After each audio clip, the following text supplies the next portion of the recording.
बिस्मिल्लाहिर्रहमानिर्रहीम। अदबिस्तान के सामाईन से गुजारिश है कि वो हमारे चैनल को सब्सक्राइब करें और साथ मौजूद बेल आइकन को प्रेस करें ताकि हमारी हर आने वाली अपडेट आपको बर वक्त मिल सके। शुक्रिया। फोर कॉर्नर्स इमरान सीरीज़, मुसन्निफ मजहर कलीम MA।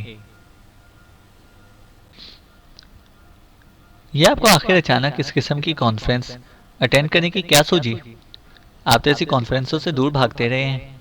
कैप्टन हमीद ने साथ वाली सीट पर बैठे हुए कर्नल फरीदी से मुखातिब होकर कहा। मैंने सोचा कि काम इतना बढ़ गया है कि तफरीह का मौका ही नहीं मिलता, इसलिए चलो एक्रीमिया की सैर ही हो जाएगी। कर्नल फरीदी ने मुस्कुराते हुए कहा और कैप्टन हमीद इस तरह आंखें फाड़ कर कर्नल फरीदी को देखने लगा जैसे उसे यकीन ना आ रहा हो कि इसके साथ बैठा हुआ शख्स वाकई कर्नल फरीदी है। आप और तफरीह, कहीं मेरे कान तो नहीं बज रहे? कैप्टन हमीद ने हैरत भरे लहजे में कहा। वो भी वक्त आ जाएगा बरखुरदार, बस थोड़ी सी उम्र और गुजर जाए। कर्नल फरीदी ने मुस्कुराते हुए जवाब दिया और घुटनों पर रखा हुआ रिसाला उठाकर खोल लिया। ओह, इसका मतलब है कि मैंने कासिम को एक्रीमिया पहुंचने की टिप दुरुस्त दी थी। वेरी गुड, अब लुत्फ रहेगा। कैप्टन हमीद के चेहरे पर वाकई मुसर्रतों का आबशार बहने लगा था। लेकिन वहां इसका खालाजाद भी होगा, ये सोच लेना, कर्नल फरीदी ने कहा। होता रहे, इस बार मैंने भी फैसला कर रखा है कि कासिम से ही इसकी ऐसी दुर्गत बनवाऊंगा कि सारी चौकड़ी भूल जाएगा। कैप्टन हमीद ने सर झटकते हुए जवाब दिया। सोच लो, ऐसा ना हो कि तुम कासिम के साथ बैठे फुल फलूटियां गिनते रहो और वो तुम्हारी शहला को ले उड़े। कर्नल फरीदी ने शरारत भरे लहजे में कहा। क, क, क्या मतलब? आपको शहला के मुतालिक क्या इल्म? अब ये आपने सारे काम छोड़कर सिर्फ मेरी ही जासूसी करनी शुरू कर दी है, कैप्टन हमीद ने बौखलाए हुए लहजे में कहा। इसके बाप सर वेंकट ने मुझे फोन किया था कि शहला कैप्टन हमीद के साथ एक्रीमिया जाना चाहती है। क्या भेज दूं? कर्नल फरीदी ने मुस्कुराते हुए कहा। ओह ओह, तो फिर आपने क्या जवाब दिया? कैप्टन हमीद वाकई बौखला गया था। जाहिर है, मैं नामहरम के साथ सफर की इजाजत कैसे दे सकता था? आखिर ये शरई मसला है, कर्नल फरीदी ने जवाब दिया और कैप्टन हमीद ने वाकई दोनों हाथों से सर पीट लिया। खुदा आपका भला करे, यह आपने क्या कहा? ओह, गजब हो गया। मैं तो सोचा था कि चलो तफरीह हो जाएगी, कैप्टन हमीद ने रो देने वाले लहजे में कहा। घबराओ नहीं, वो अपने बाप के साथ एक्रीमिया पहुंच चुकी है। बस इसका बाप जरा हदछट किस्म का आदमी है, कर्नल फरीदी ने मुस्कुराते हुए जवाब दिया। ना भी हो तो तब भी क्या फर्क पड़ता है? जब लड़की बाप के साथ हो तो इसके साथ बावर्ची खाने के मसाइल पर ही गुफ्तगू की जा सकती है। आपने अच्छे खासे प्रोग्राम का बेड़ा गर्क कर दिया। लेकिन अभी आप कह रहे थे कि वो इमरान उसे ना ले उड़े। ओह, मैं समझ गया, आप मुझे उल्लू बना रहे हैं, कैप्टन हमीद ने चौंकते हुए कहा। वो जिस टाइप का आदमी है, मुझे यकीन है कि सर वेंकट खुद शैला का हाथ उसके हाथ में देकर कहेंगे कि आप इश्क करें, मैं जरा आशनाई कर लूं। कर्नल फरीदी ने हंसते हुए कहा। हूँ, तो आप मेरी इश्क करने की सलाहियतों को चैलेंज कर रहे हैं। अच्छा ठीक है, अब अगर मैंने शैला और इसके बाप दोनों के हाथों इस अहमक के सर पर जूतियां ना लगवाई तो मेरा नाम भी हमीद नहीं है, कैप्टन हमीद ने इंतहाई गुस्सीले लहजे में कहा और कर्नल फरीदी बेख्तियार हंस पड़े। सर पर कोई हेलमेट किस्म की चीज पहन लेना, सुना है आजकल की लड़कियां बड़ी सख्त एड़ी का सैंडल पहनती हैं, कर्नल फरीदी ने कहा। यह मशवरा आप इस अहमक को दें तो ज्यादा बेहतर है, कैप्टन हमीद ने बुरा समूह बनाते हुए कहा और दूसरे लम्हे वो इस तरह चौंक कर अपनी तरफ आने वाली एयर होस्टेस को देखने लगा जैसे जिंदगी में पहली बार किसी खूबसूरत लड़की को देख रहा हो। सर, आपका फोन है, एयर होस्टेस ने मुस्कुराते हुए कर्नल फरीदी से कहा। अच्छा, कर्नल फरीदी ने चौंक कर कहा और उठकर कॉकपिट की तरफ बढ़ गया और एयर होस्टेस ने मुस्कुराते हुए हमीद की पुरशौक निगाहों को देखा और फिर एक अंदाज से कर्नल फरीदी के पीछे चल दी और कैप्टन हमीद ने एक तवील सांस लेते हुए कर्नल फरीदी वाला रिसाला उठा लिया। किसका फोन था? कर्नल फरीदी की वापसी पर कैप्टन हमीद ने चौंक कर पूछा। शैला का था, कह रही थी कि सर वेंकट तो साथ नहीं आ सके, इसलिए वो इनकी बजाय अपने साथ 2 बॉडीगार्ड लेकर आई है। पूछ रही थी कि कैप्टन हमीद कब एयरपोर्ट पहुंचेंगे, कर्नल फरीदी ने मुस्कुराते हुए जवाब दिया। आप बताना नहीं चाहते तो इतनी लंबी तकरीर की क्या जरूरत थी, कैप्टन हमीद ने बुरा समूह बनाते हुए जवाब दिया और दोबारा रिसाला खोल लिया। और फिर एक्रीमिया के बैनुल-अक़वामी एयरपोर्ट पर जहाज के पहुंचने तक कैप्टन हमीद रिसाले में ही मसरूफ रहा।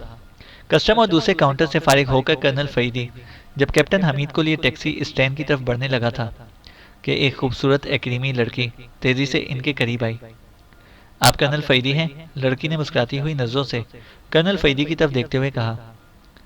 ये कर्नल फरीदी नहीं है, कर्नल खोसट हैं। अलबत्ता मेरा नाम कैप्टन हमीद है। फरमाइए, कैप्टन हमीद ने जल्दी से आगे बढ़ते हुए कहा। मैं कर्नल आर्नल्ड की भतीजी हूँ, रोजमेरी।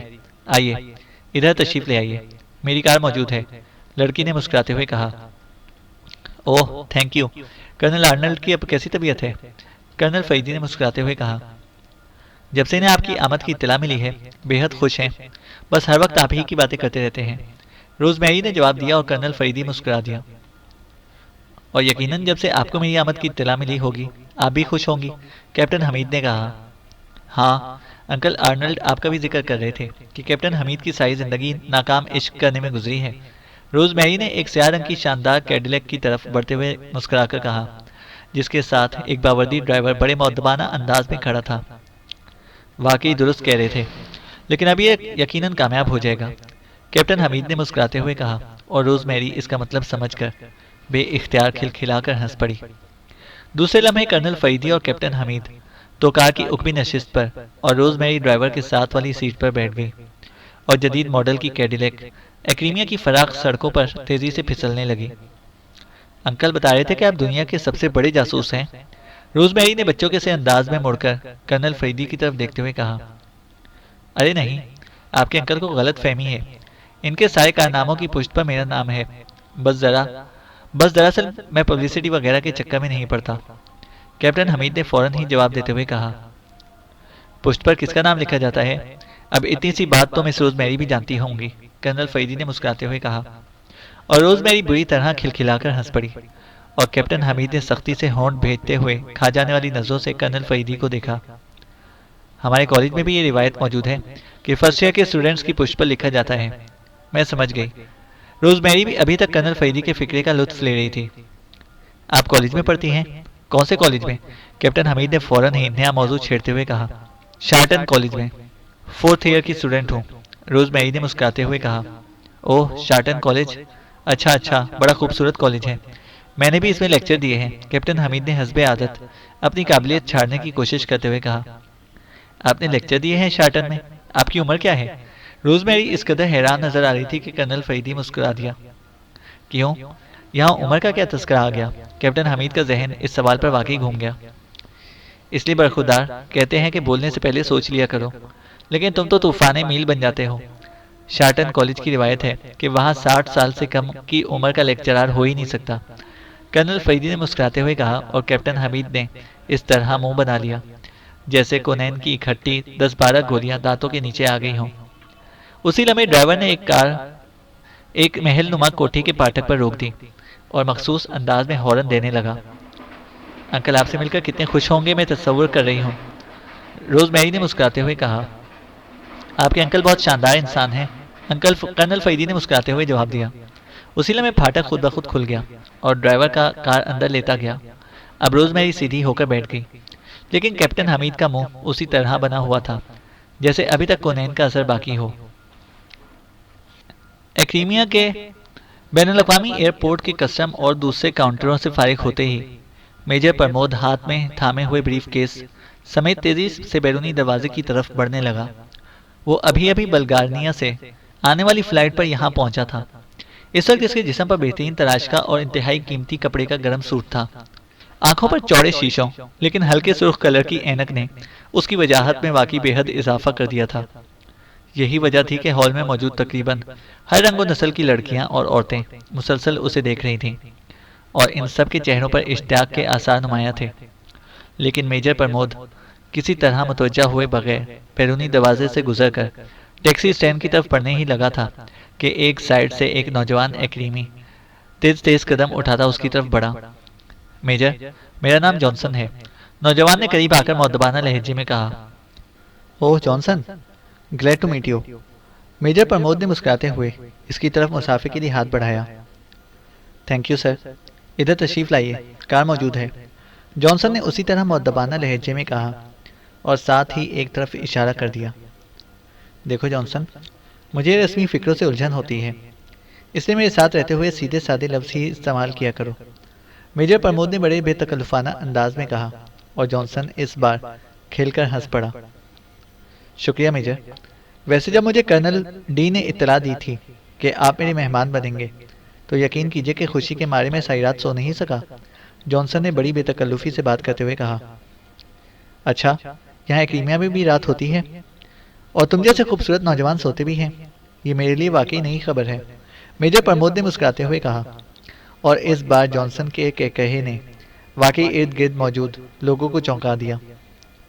आप वाकई अपनी शख्सियत की तरह खूबसूरत मिजाज के मालिक हैं, जॉनसन ने एक कार का दरवाज़ा खोलते हुए कहा। तारीफ का शुक्रिया, मेजर प्रमोद ने फ्रंट सीट पर बैठते हुए कहा और जॉनसन घूमकर ड्राइविंग सीट पर बैठा और कार एक झटके से आगे बढ़ गई। मेजर, ये कॉन्फ्रेंस आखिर किस मकसद के लिए हो रही है? सुना है दुनिया भर के टॉप सीक्रेट और मिलिट्री एजेंट्स इस पर शरीक हो रहे हैं। जॉनसन ने कार आगे बढ़ाते हुए पूछा। मुझे तो कर्नल डी ने सिर्फ इतना बताया है कि अक़वाम मुत्तहिदा के तहत कोई मुस्तकिल इदारा कायम किया जा रहा है जिसमें हर मुल्क की नुमाइंदगी होगी। बाकी तफसीलात का तो मुझे इल्म नहीं, मेजर प्रमोद ने मुस्कुराते हुए जवाब दिया। ये तो मुझे भी मालूम है मेजर, बल्कि यहाँ मौजूद इस पेशे से मुतालिक हर फर्द को मालूम होगा। लेकिन ऐसी कॉन्फ्रेंसों में बराह रास्त टॉप एजेंट्स तो शरीक नहीं होते। मेरे ख्याल में इंतजामी ऑफिसरान ही तय कर लेते हैं और फिर एक एक नुमाइंदा मुंतखब करके भेज देते हैं। जॉनसन ने संजीदा लहजे में कहा। शायद ये आलमी मुकाबला हुस्न की तरह आलमी मुकाबला एजेंट्स भी इसके प्रोग्राम में शामिल हो, मेजर प्रमोद ने कहा और जॉनसन एक बार फिर हंस पड़ा। अगर ऐसा हुआ तो मेजर मैं दावे से कहता हूँ कि मुकाबला आप जीत जाएंगे, जॉनसन ने हंसते हुए कहा। अरे ऐसी बात नहीं, यहाँ मुझसे भी बड़े बड़े धाकड़ किस्म के एजेंट इकट्ठे होंगे। तुम साथ चलो तो देख लेना, मेजर प्रमोद ने हंसते हुए कहा। जाहिर है कॉन्फ्रेंस में तकरीरें तो होंगी। मैंने सोचा कि मेजर प्रमोद तो खुश टाइप के आदमी होंगे, ऐसा ना हो कि तकरीरें ही ना कर सकें और बल्गारनिया की हंसी उड़े। मैंने भाग दौड़ शुरू कर दी, लेकिन अब आपसे मिलने के बाद मुझे अपनी तकरीर ज़्यादा खुश्क लगने लग गई है, जॉनसन ने कहा। यहाँ तकरीरों की बजाय इदारे के मकासद डिस्कस होंगे और इसका लायहा अमल तैयार होगा, इसलिए यहाँ इस पेशे के टॉप माहिरीन को इकट्ठा किया जा रहा है, मेजर प्रमोद ने जवाब दिया और जॉनसन ने सर हिला दिया। थोड़ी देर बाद कार एक रिहायशी कॉलोनी की एक छोटे साइज की कोठी के गेट में दाखिल हुई और पोर्च में जाकर रुक गई। कोठी का रकबा तो थोड़ा ही था, लेकिन तर्ज तामीर इंतहाई शानदार और आरामदेह थी। मैं यहाँ अकेला रहता हूँ, साथ होटल से खाना वगैरह मंगवा लेता हूँ, जॉनसन ने कहा तो मेजर प्रमोद ने सर हिला दिया। मुझे एक फ़ोन करना है, मेजर प्रमोद ने कहा तो जॉनसन ने उसे ड्राइंग रूम में ले आया जहाँ फ़ोन मौजूद था। मेजर प्रमोद ने जेब से छोटी सी टेलीफोन बुक निकाली और इस पर नंबर चेक करके इसने रिसीवर उठा लिया और नंबर प्रेस करने शुरू कर दिए। Yes, Ronson house. राब्ता कायम होते ही एक नुस्वानी आवाज़ सुनाई दी। मैं मेजर प्रमोद बोल रहा हूँ, रॉनसन से बात करें, मेजर प्रमोद ने बावकार लहजे में कहा। यस सर, होल्ड ऑन कीजिए, दूसरी तरफ से कहा गया और चंद लम्हों बाद एक भारी आवाज़ रिसीवर पर सुनाई दी। हेलो मेजर, मैं रॉनसन हूँ, आप बखैरियत पहुँच गए हैं? दूसरी तरफ से नरम लहजे में कहा गया। हाँ, क्या रिपोर्ट है? मेजर प्रमोद ने पूछा। सिर्फ एक वाकया नोटिस में आया है। पाकेशिया के अली इमरान जिस तैयारे में अपने साथियों समेत आ रहे थे, वहाँ दौरान सफर एक बूढ़े क्रीमियन को रिवॉल्वर समेत पकड़ा गया। इसके असलहे की निशानदही इमरान के एक साथी सफदर ने की। रिवॉल्वर के अलावा इसे और कुछ ना मिला, लेकिन एयरपोर्ट पर उतरते ही इस बूढ़े को गोली मार दी गई और कातिल फरार होने में कामयाब हो गया। बूढ़ा जिन कागजात पर सफर कर रहा था वो भी जाली साबित हुए हैं, रॉनसन ने तफसील बताते हुए कहा।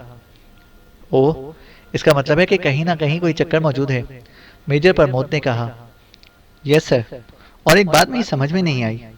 नीदरलैंड के कर्नल फरीदी कर्नल आर्नल्ड के महल में रिहाइश पजीर हैं। इनकी भतीजी रोजमेरी उन्हें एयरपोर्ट रिसीव करने गई थी, सर रॉनसन ने कहा। तो इसमें हैरत की कौन सी बात है? हो सकता है कर्नल आर्नल्ड से कर्नल फरीदी के ज़ाती ताल्लुकात हों, मेजर प्रमोद ने कहा। वो तो हैं जनाब, यहाँ सबको मालूम है, लेकिन मैंने जो तहकीकात की हैं इसके मुताबिक वो ड्राइवर जो उन्हें एयरपोर्ट से लेकर आया है वो इसके बाद से गायब है। कर्नल आर्नल्ड ने बाकायदा पुलिस में इसकी गुमशुदगी की रिपोर्ट दर्ज कराई है, रॉनसन ने जवाब दिया। ओह, ये वाकई चौंका देने वाली बात है। तुम ऐसा करो कि किसी न किसी तरह इस ड्राइवर और इस बूढ़े के मुतालिक मुकम्मल छानबीन करो, मेजर प्रमोद ने कहा। मेरे आदमी काम कर रहे हैं, जल्द ही रिपोर्ट भी मिल जाएगी। लेकिन सर, आपने यहाँ आने से पहले मुझे इस काम की हिदायत क्यों की थी? क्या आपको कोई इत्तला मिली है? रॉनसन ने पूछा। हाँ, कर्नल डी को एक खुफिया इत्तला मिली थी कि कोई बैन अवी तंजीम एशिया के टॉप एजेंट्स को अगवा करना चाहती है, लेकिन ये इत्तला इंतहाई मुबहम थी, इसलिए मुतालिका हुकूमतों को ये इत्तला नहीं भेजी गई। अलबत्ता कर्नल डी ने मुझे ब्रीफ कर दिया था ताकि मैं अपने तौर पर होशियार रहूं, मेजर प्रमोद ने जवाब दिया। लेकिन हमें होशियार रहने के लिए क्यों कहा गया? हमारे इस तंजीम से क्या ताल्लुक? रॉनसन ने कहा। ताल्लुक बन जाता है क्योंकि कर्नल फरीदी अली इमरान के साथ मेरा नाम भी शामिल था, मेजर प्रमोद ने हंसते हुए जवाब दिया। ओह अच्छा, मैं समझ गया। ठीक है, अब मैं अपनी कोशिशें तेज कर दूंगा, रॉनसन ने कहा और मेजर प्रमोद ने ओके कहकर रिसीवर रख दिया। गुफ्तगू के दौरान जॉनसन कमरे से बाहर निकलता चला गया था, इसलिए मेजर प्रमोद रिसीवर रखकर उठा और जॉनसन की तलाश में कमरे के बैरूनी दरवाजे की तरफ बढ़ने ही लगा था कि एक लख्त बंद दरवाज़ा खुला और जॉनसन अंदर दाखिल हुआ। सर, मैंने खाना मंगवा लिया है, आइए, जॉनसन ने अंदर दाखिल होते ही कहा। ओह अच्छा, मैं बस यही कहने वाला था, मेजर प्रमोद ने हंसते हुए कहा और फिर वो जॉनसन के पीछे चलता हुआ ड्राइंग रूम की तरफ बढ़ गया।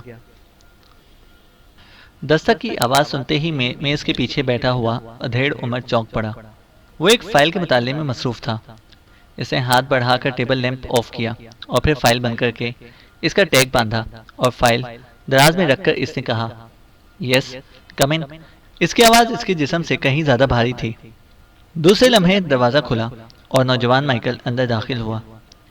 आओ माइकल, बैठो, अधेड़ उमर ने मेज़ के सामने रखी हुई कुर्सी की तरफ इशारा करते हुए कहा और माइकल सर हिलाता हुआ कुर्सी पर बैठ गया। मुझे इत्तला मिल गई थी कि तुम मिशन से वापस आ चुके हो। मैं तुम्हारा ही इंतज़ार कर रहा था, अधेड़ उमर ने मुस्कुराते हुए कहा। हाँ, मैं जूलियन को छोड़ने गया था। रिपोर्ट तो मैंने पहले ही भिजवा दी थी। अपग्रेड चीफ बॉस ने क्या फैसला किया है? माइकल ने मुस्कुराते हुए पूछा। ग्रेट चीफ बॉस ने एक बिल्कुल नया फैसला किया है और इसके फैसले के मुताबिक काम का आगाज़ भी हो चुका है, अधेड़ उमर ने मुस्कुराते हुए जवाब दिया और माइकल चौंक पड़ा। अच्छा, क्या नया फैसला किया है? माइकल ने चौंक कर पूछा। ग्रेट चीफ बॉस ने टॉप साइंसदानों से मशवरे के बाद फैसला किया है कि कर्नल फरीदी, अली इमरान और मेजर प्रमोद तीनों को अगवा करके पॉइंट 13 पर ले जाया जाएगा, जहां इन तीनों के जहनों के खलियात जदीद तरीन मशीनों से कवर करने के बाद मखसूस खलियात बाहर निकाल लिए जाएंगे और इसके बाद इन खलियात को सुपर एजेंट्स के मॉडल जहन में पहुंचा दिया जाएगा। इसके बाद इन तीनों को वापस भिजवा दिया जाएगा, अधेड़ उमर ने कहा। क्या मतलब? मैं समझा नहीं। वापस कैसे भिजवा दिया जाएगा? क्या इनकी लाशें भेजी जाएंगी? लेकिन क्यों? माइकल ने हैरत भरे लहजे में कहा। लाशें नहीं, इन्हें जीती जागती हालत में भेजा जाएगा। वो बिल्कुल उसी तरह नॉर्मल होंगे, इन्हें ज़रा बराबर भी महसूस ना होगा कि उनके साथ क्या हुआ है।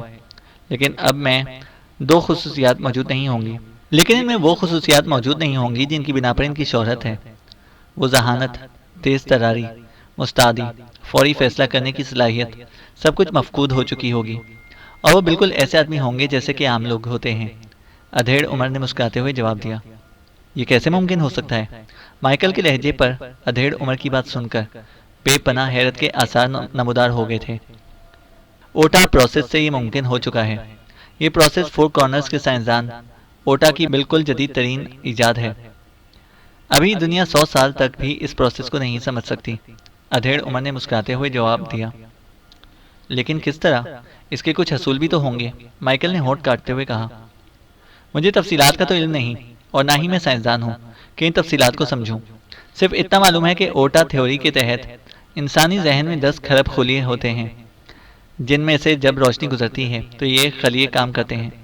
हर खलिए का अलहदा-अलहदा काम होता है। मिसाल के तौर पर जहानत के खलिए, तेज़ तरारी के खलिए, मुस्तादी के खलिए, मौत के सामने डट जाने के खलिए, वगैरह वगैरह। इनके साइंसी नाम तो अलहदा-अलहदा हैं। मैं तो तुम्हें मिसाल के तौर पर बता रहा हूँ। हर आदमी के जहन में ये खरबों खलिए बैक वक्त काम नहीं करते, इसलिए वो आम सतह पर रहते हैं। लेकिन बाज़ जहनों के ख़ास ख़ास खलियों में कुदरती ताकत मौजूद होती है, जिन्हें ओटा प्रोसेस में स्पेशल वन का नाम दिया गया है। ये स्पेशल वन इन खलियों से अलहदा करके किसी और जहन में पहुंचा दी जाए तो वही सलाहियतें इनके जहन में भी उसी मिकदार में पैदा हो सकती हैं। कर्नल फरीदी, अली इमरान और मेजर प्रमोद के जहनों में स्पेशल वन अपनी इंतहाई ताकत में मौजूद है, ये कुदरती चीज़ है, इसे अभी तक मसनूई तौर पर ईजाद नहीं किया जा सका। ओटा प्रोसेस के तहत एक मसनूई महलूल इनके जहनों में इंजेक्ट किया जाएगा। इस महलूल की ये खासियत है कि ये स्पेशल वन की पूरी मिकदार अपने अंदर जज्ब कर लेती है। इसके बाद मशीन के ज़रिए ये महलूल वापस बाहर निकाला जाएगा, तो स्पेशल वन इन लोगों के खलियात से अलहदा होकर इस महलूल के ज़रिए बाहर आ जाएगा और फिर ये महलूल सुपर सीक्रेट सर्विस के ग्रेट एजेंट्स के जहनों में मुस्तकिल तौर पर इंजेक्ट हो जाएगा। इसका नतीजा ये होगा कि तीनों अफराद के स्पेशल वन एक जहन में इकट्ठे हो जाएंगे और वो जहन इन तीनों की सलाहियतों का मजबूआ बन जाएगा, जबकि ये तीनों आम इंसान बनकर रह जाएंगे। वो स्पेशल वन इनके जहनों से गायब हो जाएंगे। ये सारा प्रोसेस मखसूस मशीनरी से होगा और बाद में किसी को इसका इल्म भी ना हो सकेगा कि इनके साथ ऐसा हुआ है। अधेड़ उमर ने तफसील बताते हुए कहा, ओह वाकई यह हैरत अंगेज प्रोसेस है। इस तरह कोई बखेड़ा भी ना होगा और फोर कॉर्नर्स का मकसद भी हल हो जाएगा। वेरी गुड, माइकल ने मुस्कुराते हुए कहा। हाँ, अभी फोर कॉर्नर्स दुनिया के सामने नहीं आना चाहती, और अगर ये लोग मुस्तकिल तौर पर गायब हो जाते या इन्हें हलाक कर दिया जाता तो तीनों हुकूमतें अलर्ट हो जाती और फिर इन तीनों की बैनुल अक़वामी पोजीशन भी है, इसलिए लाजमन बड़े पैमाने पर भागदौड़ शुरू हो जाती और हो सकता है कि इस तरह फोर कॉर्नर्स के मुतालिक किसी के इल्म में आ जाता। अधेड़ उमर ने सर हिलाते हुए जवाब दिया, मेरे ख्याल में इन तीनों के अगवा का मिशन हमारे सेक्शन के ज़िम्मे लगाया गया है, इसलिए आपको इतनी तफसीलात का इल्म है। माइकल ने मुस्कुराते हुए कहा, हाँ तुम्हारा ख्याल दुरुस्त है, ब्लैक एंड वाइट ग्रुप ही ये मिशन मुकम्मल करेगा। मैंने इब्तिदाई काम शुरू कर दिया है, लेकिन अब तक जितना काम हुआ है इसमें से चंद बातें हमारे खिलाफ जाती हैं, इसलिए मुझे तुम्हारा इंतज़ार था, अधेड़ उमर ने कहा। और इसकी बात सुनकर माइकल बेख्तियार चौंक पड़ा। हमारे खिलाफ जाती हैं? क्या मतलब? माइकल ने हैरान होते हुए कहा। मैंने इन तीनों की निगरानी का काम शुरू कराया था। अली इमरान की निगरानी आर्जर कर रहा था, सिर्फ निगरानी, लेकिन इस अहमक से एक हिमाकत हो गई और वो रिवॉल्वर समेत इस तैयारे में सवार हो गया जिसमें अली इमरान अपने दो साथियों समेत सफ़र कर रहा था। फिर शायद अली इमरान की तेज़ नज़रों ने रिवॉल्वर को चेक कर लिया, चुनाचे इसके साथी की निशानदही पर गार्ड्स ने उसे पकड़ लिया और मुझे एयरपोर्ट पर उसे हलाक करना पड़ा, और एयरपोर्ट से मैंने सोल्जर के ज़िम्मे इनकी निगरानी लगा दी। अब सोल्जर के आदमी कामयाबी से इसकी निगरानी कर रहे हैं। कर्नल फरीदी की निगरानी के लिए आर्थर की ड्यूटी लगाई गई और वो कर्नल आर्नल्ड के ड्राइवर के रूप में वहाँ पहुँच गया, लेकिन एयरपोर्ट से कर्नल आर्नल्ड की कोठी पहुँचने के बाद आर्थर यकलख्त गायब हो गया और कर्नल आर्नल्ड ने इसकी गुमशुदगी की बाकायदा रिपोर्ट दर्ज कराई है और आर्थर की तरफ से अभी तक कोई हेडक्वार्टर को इतला भी नहीं मिली। चुनाचा अब जैक्सन ये काम सर अंजाम देगा। अलबत्ता मेजर प्रमोद वाला सिलसिला दुरुस्त है, जॉनसन बेहद होशियारी से काम कर रहा है, अधेड़ उमर ने कहा और माइकल बुरी तरह होंठ काटने लगा। बॉस, आपने बेहद जल्दी की है। आपको अच्छी तरह इल्म था कि तीनों इंतहाई तेज तर्रार लोग हैं, फिर आपने इनकी निगरानी का काम आम एजेंटों के सपुर्द कर दिया। अब वो लाजमन होशियार हो गए होंगे और हमारा काम ज़्यादा मुश्किल हो गया होगा, माइकल ने कहा। ओह, ऐसी कोई बात नहीं, इन लोगों को असल बात का इल्म नहीं है। आर्जर हलाक हो चुका है और आर्जर का सिरे से बैकग्राउंड ही नहीं है, इसलिए वो टकरे मारते रहेंगे, इन्हें कुछ इल्म ना हो सकेगा। बाकी रहा कर्नल फरीदी वाला आर्थर, इसके मुतालिक अभी तक रिपोर्ट नहीं मिली। मेरा आइडिया है कि इससे कोई हिमाकत हुई तो कर्नल फरीदी ने उसे कवर कर लिया होगा, लेकिन तुम जानते हो कि आर्थर पर जैसे ही तशद्दुद होगा इसका वही निज़ाम काम शुरू कर देगा और वो जहनी तौर पर ब्लाइंड हो जाएगा, इसलिए मुझे इसकी तरफ से भी कोई फिक्र नहीं है, उधेड़ उमर ने जवाब दिया। मैं इन आदमियों की बात नहीं कर रहा, बल्कि इन एजेंटों की बात कर रहा हूँ। ये अब जहनी तौर पर होशियार होंगे, माइकल ने सर हिलाते हुए कहा। इससे कोई फ़र्क नहीं पड़ता, मैंने इनके अगवा का एक जामिया मंसूबा तैयार कर लिया है। ये लोग हमारे पास सिर्फ 2 घंटे रहेंगे और इसके बाद वापस पहुंचा दिए जाएंगे, अधेड़ उमर ने कहा। क्या मंसूबा है, मुझे बताइए, माइकल ने चौंकते हुए कहा। ये कॉन्फ्रेंस एल्बर्ट हॉल में मुनक्किद हो रही है। इन तीनों के डुप्लीकेट लेबॉर्ट्री में तैयार हो चुके हैं। मीटिंग के 2 सेशन होंगे जिनके दरमियान 2 घंटों का वक्फा है और सिक्योरिटी के तहत कोई आदमी भी एल्बर्ट हॉल से बाहर ना जाएगा, बल्कि एल्बर्ट हॉल के साथ कमरे में उन्हें आराम के लिए वक्फ किए गए हैं। पहले सेशन में शुरा के साथी भी शामिल होंगे, लेकिन दूसरा सेशन खुसूसी और खुफिया सेशन है जिसमें सिर्फ हेड्स शामिल होंगे और पहले सेशन की तजवीज़ों पर मुत्तफ़िका लायहा अमल तय होगा। पहले सेशन के बाद इनके साथी चले जाएंगे और ये लोग अपने अपने कमरों में बंद होकर अपनी अपनी फाइनल तजवीज़ें सोचेंगे मैंने इन 3 कमरों जिनमें कर्नल फरीदी, अली इमरान और मेजर प्रमोद होंगे खुसूसी इंतजामात करा लिए हैं। जैसे ये लोग कमरों में पहुंचेंगे, असल आदमी वहां से खुफिया रास्तों से निकालकर ओटा प्रोसेस के लिए उस पॉइंट पर पहुंच जाएंगे। इनकी जगह डुप्लीकेट ले लेंगे ताकि किसी को शक ना हो। 2 घंटों बाद जब प्रोसेस मुकम्मल हो जाएगा तो डुप्लीकेट को निकाल लिया जाएगा और इन तीनों को वहां पहुंचा दिया जाएगा। बस वो यही समझेंगे कि इन्हें नींद आ गई थी और हमारा मिशन मुकम्मल हो जाएगा। उधेड़ उमर ने जवाब दिया। गुड, ये वाकई अच्छी तजवीज़ है, माइकल ने मुस्कुराते हुए कहा। तमाम इंतजामात मुकम्मल हैं और इस मिशन के इंचार्ज तुम होगे।